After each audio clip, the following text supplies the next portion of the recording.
आज चाहिँ केही प्र्याङ्क गर्न मन लाग्यो बुढासँग प्र्याङ्क चाहिँ के भन्दाखेरि his in the restroom right now TV चाहिँ मैले यसरी राखेको छु अनि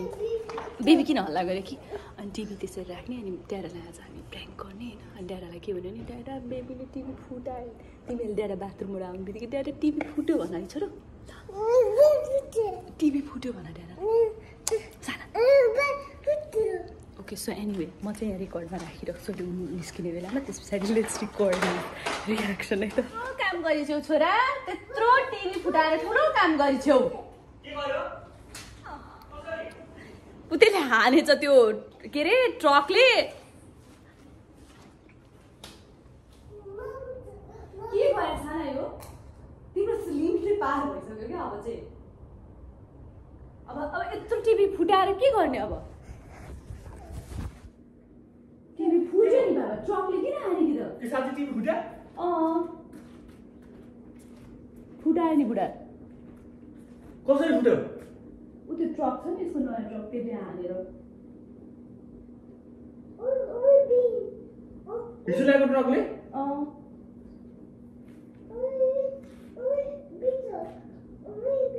सुमु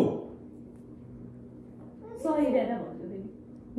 सरी ड्याडु भन्छु त्यहाँ माथिसम्म हाने त हान्यो त्यो खोइ कहाँ पुऱ्यायो त्यो ट्रकले हानेर कहाँ पुऱ्यायो आफै फुटाइसक्यो क्या हो कस्तो पहिले फुटाउने हो र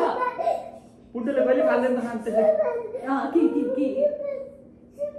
भिडियो चाहिँ किन खिचिरहेको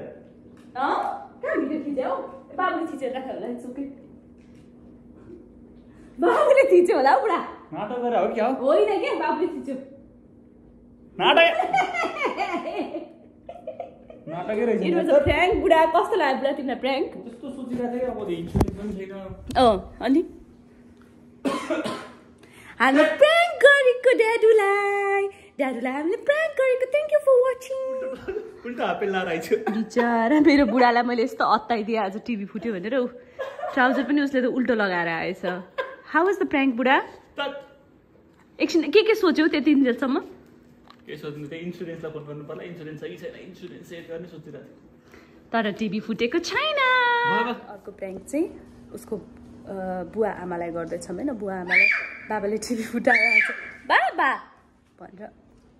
सो लेट्स प्र्याङ्क